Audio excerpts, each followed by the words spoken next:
He was always there, yet never noticed. People passed him every day with practiced indifference, their eyes trained to avoid anything that disturbed their comfort. To them, he was just another part of the street, like a cracked sidewalk or a flickering light no one bothered to fix. But behind that silence was a boy who remembered what it felt like to be seen. There was a time when he had a name that was spoken with care, a place where his voice mattered, a life that felt real. He remembered fragments of it, not as clear images, but as feelings that refused to disappear. The warmth of being cool inside him, The sound of someone asking if he was okay. The simple certainty that he belonged somewhere. those memories did not comfort him anymore. They haunted him because they reminded him of everything.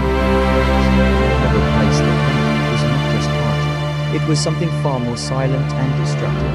It was the slow erasure of identity, when no one looks at you, No one speaks to him, no one asks your story. You begin to disappear into yourself. At first, He tried to hold on. He tried to speak, to ask, to exist in a way that demanded acknowledgement. but the world has a way of training people like him. Every ignored word, every averted gaze, every moment of being treated as invisible slowly taught him the same lesson. Stay quiet, expect nothing, survive unnoticed. He learned where to sit so he would not be asked to move. He learned how to lower his eyes so no one would feel uncomfortable. He learned how to exist without taking up space. And with every passing day, his presence became as he untold, asked him something. People did not reject him directly. That would have required noticing him first. Instead, they raised him without effort, without intention, without even realizing what they were doing. The hardest part was not the hunger or the cold. It was the silence, not the absence of sound, but the absence of recognition. There is a kind of happiness that comes from being alone, and then there is a kind that comes from being surrounded by people who choose not to see you. That was the loneliness he had. It settled into his chest and stayed there, growing heavier with each passing day. He stopped speaking because speaking changed nothing. Words require someone to receive them, and he no longer believed anyone was listening. Over time, even his own voice began to feel unfamiliar, Thoughts stayed inside his mind, unspoken, unshared, unanswered. and in that silence, something began to shift within him. Not hope, not anger, but something quieter. A resignation that this was all his life would ever be. And yet, buried beneath that resignation, there was something that refused to fully disappear. It was not loud enough to guide him, but it was strong enough to remain. A question that returned in the quietest moments, when the noise of the city faded and he was left alone with his thoughts. It came without warning and left without answer. But it never truly went away. Does anyone still care? That question followed him into every cold morning, every empty glance, every moment of being overlooked. It shaped the way he saw the world and eventually the way he saw himself, not as someone temporarily forgotten, but as someone permanently unseen. Someone who existed outside the edges of other people's lives, close enough to be noticed, yet always ignored. He began to believe that maybe this was not a mistake. Maybe this was exactly where he was meant to be. Not in the center of anything, not in the story of anyone, but on the outside, watching life happen without him. It was easier to accept that than to keep hoping for something different. Hope requires energy, and energy was something he could no longer afford to waste. But what he did not understand was that invisibility does not erase value. It only hides it, and sometimes the ones the world refuses to see Are the very ones who carry something powerful enough to change. it. What he did not realize was that the very thing that made people ignore him would soon become the reason they could never forget him. The unexpected invitation it Happened on a day that felt exactly like every other. The same cold pavement beneath him, the same distant noise of people rushing past, the same rhythm of being ignored without effort. Nothing in that moment suggested that anything was about to change, and maybe that is why it did. He was sitting in his usual place, not because he had chosen it, but because it had become familiar. Familiarity was the closest thing he had to stability. People passed him without slowing down, their footsteps blending into a constant, meaningless pattern. He had stopped watching faces a long time ago. There was nothing to gain from it. Just more confirmation that he did not exist to them. Then something interrupted that pattern. A pair of footsteps slowed down. It was subtle at first, almost unnoticeable. But to someone who had learned to read the world through small shifts, it stood out immediately. People did not slow down for him. They either passed by quickly or avoided him entirely. Slowing down meant attention, and attention was something he no longer knew how to process. He did not look up right away. Experience had taught him that false hope was more painful than indifference. But the footsteps did not continue. They stopped. The voice followed. Not rushed. Not uncomfortable. Not distant. It was calm, direct, and intentional. It did not sound like someone trying to do a quick good deed before moving on. It sounded like someone who had already decided to say it. At least for a moment, he hesitated before it. Part of him wanted to ignore it, to remain in the safety of silence he had built around himself. Engaging meant risking disappointment, or worse, being reminded again of where he stood before. But something in that voice did not feel temporary. It did not feel like the kind of interaction that would disappear in seconds. Slowly, he looked up. What he saw was not what he expected. There was no pity in his expression of funny. No forced kindness, no discomfort, no hesitation, just attention. Pure, undivided attention. It was unfamiliar, filled almost threatening, but brief moment. Simple, but different from anything he had heard in a long time. Not a question of outrage. Not a question to solve a problem. It was a question of why the existence of a person was answered. No response. Words fell heavy, unused, unsaid. His mind searched for something to say. The years of silence had made him the simplest responses.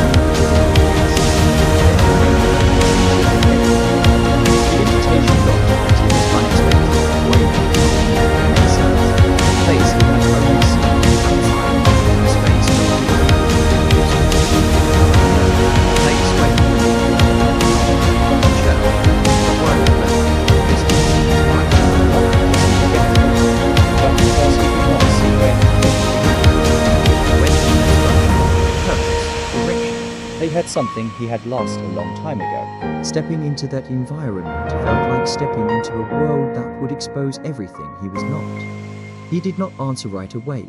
His first instinct was to refuse. Not out of defiance, but out of self-protection. It was easier to stay where he was, in a reality he understood, than to enter something unfamiliar that might reject him the moment he arrived. The street, as harsh as it was, had rules he had learned. The unknown did not, but the invitation was not forced. It was not presented as something he had to accept. It was offered with a quiet confidence, as if the person in front of him already believed he was meant to be there. That belief unsettled him, because for the first time in a long time, someone saw him not as he was, but as someone who could be somewhere else. He looked away for a moment, trying to organize thoughts that did not come easily. Fear, doubt, curiosity, resistance, all of it mixed together, making the decision feel heavier than it should have been. It was just an invitation, and yet it felt like something much bigger than a question surfaced in his mind. What if this was not just about going somewhere new? What if this was about being seen in a place where he had always believed he would remain invisible? That thought stayed with him longer than expected, and without fully understanding why. He made a choice that would take him out of the only life he had known for so long and place him directly into a moment that would change everything. He accepted. What he did not know was that this simple decision was not just a change in location. It was the beginning of something that would break the silence he had been living in and reveal a voice no one was prepared to hear. The walk to the church felt longer than it should have been, not because of the distance, but because of what each step represented. With every movement forward, he felt himself drifting further away from the only world he understood. The streets had been harsh, but they were predictable. This path was different. It carried uncertainty, and uncertainty was something he had learned to avoid. He stayed slightly behind the person who had invited him, not out of respect, but out of instinct. Keeping distance felt safer. It gave him space to observe, to retreat if necessary, to remain partially invisible, even while moving towards something new. His eyes scanned everything, not with curiosity, but with caution. as if his senses were trying to prepare him for something he could not yet find out. As they approached the church, he noticed the shift before they even reached the door. The noise of the street softened. The movement slowed. There was a different kind of rhythm in the air, one that felt structured, intentional. People were entering with purpose, greeting each other, speaking in tones that carried familiarity. It was a world built on connection, and that alone made him feel out of place. He stopped walking for a brief moment, not because he wanted to turn back, but because something inside him resisted moving forward. The entrance stood in front of him, simple yet overwhelming. It was not just a door. It was a boundary between two versions of reality. On one side, the life he had survived. On the other, something he did not understand. He became aware of himself in a way he had not felt in a long time. His clothes worn and marked by the streets.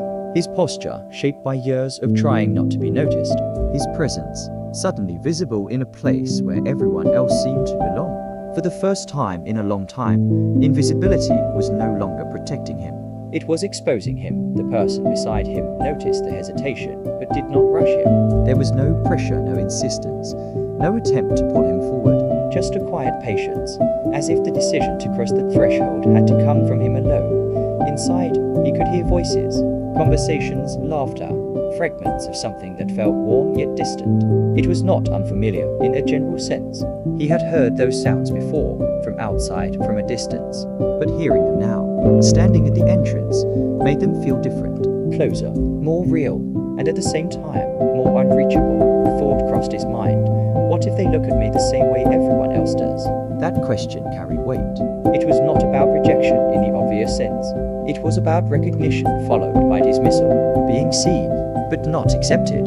That was something he had experienced before, and it had taught him that sometimes being noticed could hurt more than being ignored. But there was another thought, quieter, less certain. What if they don't? That possibility unsettled him even more, because it challenged everything he had come to believe about his place in the world.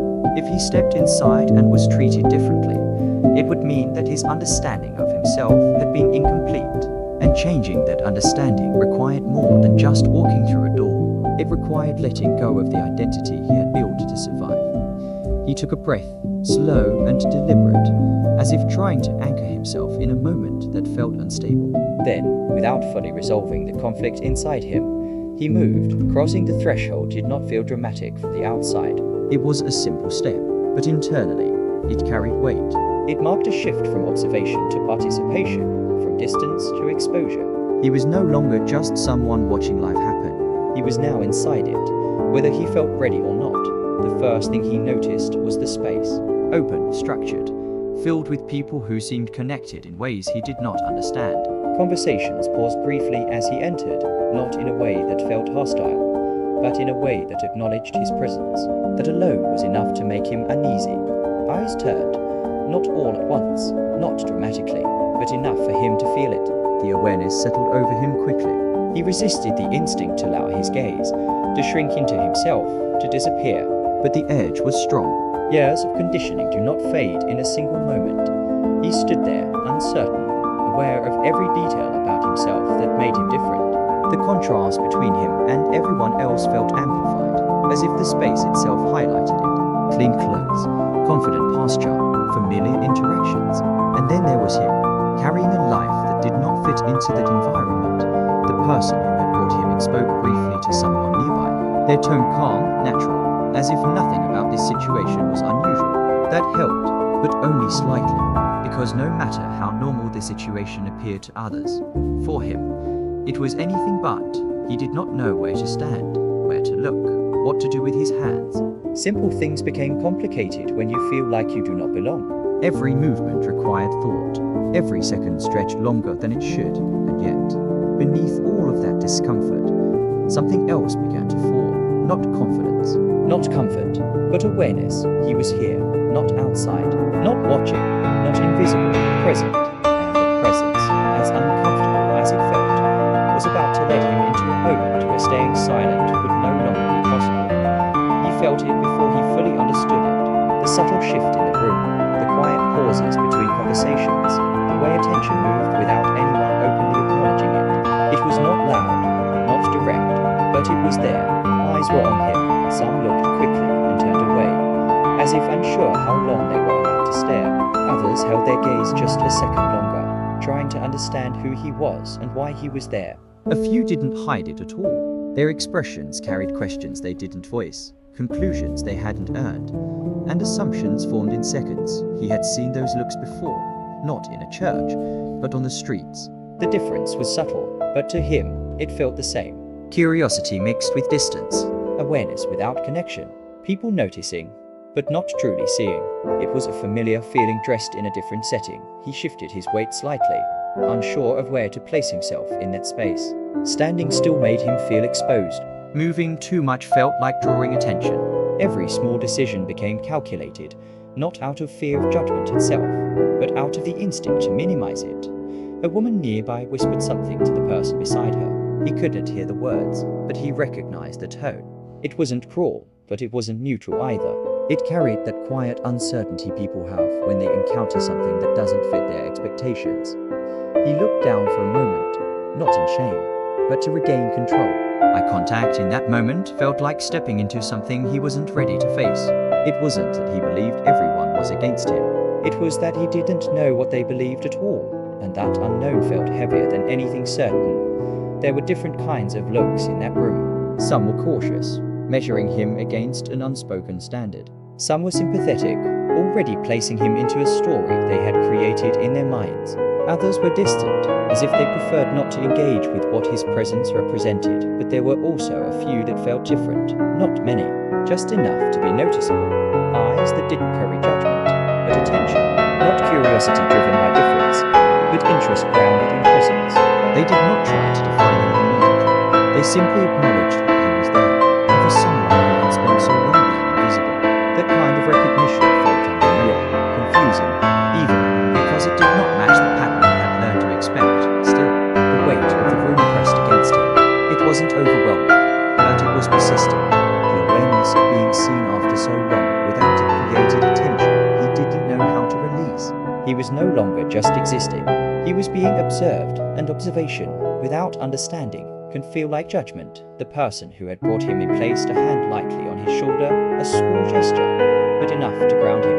It wasn't meant to shield him from the room, but to remind him that he wasn't alone in it. That mattered more than he expected.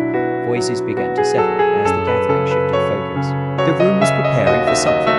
He didn't know what, but he could feel the change in energy. Conversations quieted, attention redirected, and the scattered movement began to organize itself into something structured. He remained where he was, unsure of what was coming next, but aware that whatever it was, he would not be able to remain unnoticed. For the first time since he stepped inside, a different kind of attention began to rise, not just from being seen, but from the possibility of being heard, and he was unsure which one felt more exposing, because being seen reveals what people think of you, but being heard reveals who you really are, and soon, he would have no choice but to face both. The moment came without warning. There was no dramatic announcement, no build-up that gave him time to prepare. It happened quietly, almost naturally, as if it had always been part of what was supposed to unfold. The person leading the gathering spoke for a few moments, then paused, scanning the room with calm intention. And then, in a tone that carried both confidence and invitation, they mentioned him, not as a spectacle, not as a problem to be solved, but as someone with a story. The shift in the room was immediate. Attention, which had been spread across the space, now focused in a single direction, toward him. The same eyes that had observed him from a distance were now waiting for something more. Expectation replaced curiosity, and with that expectation came a silence that felt heavier than anything he had experienced before. He felt his chest tighten, not out of fear alone, but from the weight of the moment. Speaking had not been part of his plan. In truth, he had not come with a plan at all. He had simply accepted an invitation, not realizing that it would let him in, standing in front of people who were no longer just noticing him, but waiting for him, waiting to hear him for a brief second. His instinct was to refuse, to step back into the silence that had protected him for so long, to shake his head, lower his gaze, and let the moment pass.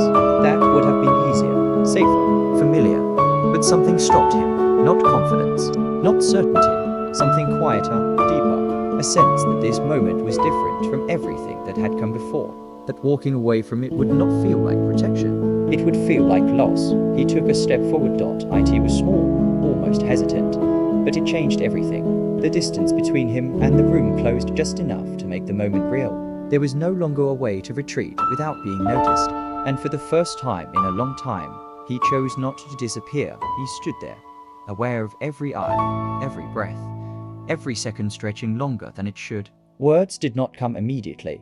His mind, so used to silence, struggled to find a place to begin. Thoughts moved, but they did not organize themselves into sentences. Not yet. The room remained still. No one interrupted. No one rushed him. That silence was different from the one he knew. It was not empty. It was expectant. It was giving him space, not taking it away. And that difference mattered more than anyone in that room could fully understand. He swallowed, trying to steady something inside him that felt unstable. His voice, when it finally came, was quiet. Not weak, but unfamiliar, as if it had not been used in a long time and needed to remember how to exist outside of his own thoughts. The first words were simple, not polished, not prepared, just real. And that was enough to shift the room because people had expected many things. A short answer, a hesitant response, maybe even silence. But what they did not expect was authenticity without filter. A voice that carried no performance, no attempt to impress, no effort to meet expectations, just truth. As he continued, something began to change within him. The hesitation did not disappear, but it loosened. Each word made the next one easier. Each sentence built on the last. The silence he had lived in for so long was not breaking all at once. It was opening piece by piece, and with every word, the distance between him and the people listening began to fade. They were no longer just observing him. They were hearing him, not as an idea, not as a situation, but as a person. And in that moment, something unexpected happened. The room stopped seeing a boy from the street and started listening to a voice they would never forget. He did not raise his voice, and yet every word carried further than anything loud ever could. There was no performance in the way he spoke, no attempt to impress, no effort to shape his story into something easier to hear. He spoke the way he had lived, direct, honest, without protection. He told them what it felt like to be invisible, not in a dramatic way, not to gain sympathy, but in a way that made it impossible to look away. He described the silence, not as peace, but as something that slowly takes pieces of you until you no longer recognize yourself. He spoke about the nights that felt endless, the days that passed without meaning, and the quiet question that followed him everywhere he went. Does anyone care? The room did not move. No one shifted in their seat. No one looked away, because what he was saying was no longer just about him. It was confronting something deeper, something uncomfortable. It was forcing every person there to examine not just how they saw him, but how they saw people like him every single day. He paused for a moment, not because he was finished, but because the weight of what he was about to say demanded it. Then he continued. He said that the hardest part was not being on the street. It was believing that no one would ever stop long enough to see him as a person again. That at some point, he had accepted that being ignored was simply who he was now, not temporarily, permanently. And then he looked up, not at the floor, not at the space around him, but directly at the people in front of him. And he said something that no one in that room was prepared for. He said that he had prayed, not once, not in a moment of desperation, but many times, quietly, without anyone knowing. Not asking for money, not asking for a way out, but asking one simple thing: to be seen. The words settled into the room with a weight that could not be ignored, because in that moment, everything connected. The silence, the pain, the invisibility, the years of being overlooked. It all led to that one truth. He had not been asking for a miracle in the way people expect. He had been asking for recognition, for someone to stop, for someone to listen, and someone did. He did not explain it as coincidence. He did not try to make it sound extraordinary. He simply stated it as it was. That someone stopped, spoke to him, and brought him here. And that maybe, just maybe, that was the answer he had been waiting for. The room broke, not with noise, but with emotion. Faces that once held curiosity or uncertainty now carried something else. Understanding, regret, reflection. Some tried to hold it back, but they couldn't. Tears came without permission. Not because of sadness alone, but because of recognition. They saw him, not as a story, not as a situation, but as a person they had been trained to overlook, and in seeing him, they began to see something else, themselves, because his words did not stay contained in his experience. They reached outward, touching every moment where someone had chosen to look away, every time someone had been reduced to a passing glance instead of a human being. He had not come into that room to impress anyone. He had not come to prove anything, and yet, without trying, he had changed something in every person there. The boy who had been invisible had become the one no one could ignore, and as the silence returned, it was no longer empty. It was full of realization, full of emotion, full of a truth that would stay long after that moment ended, because some voices are not powerful because they are loud. They are powerful because they carry something real enough to change the way people see the world, and his voice had done exactly that.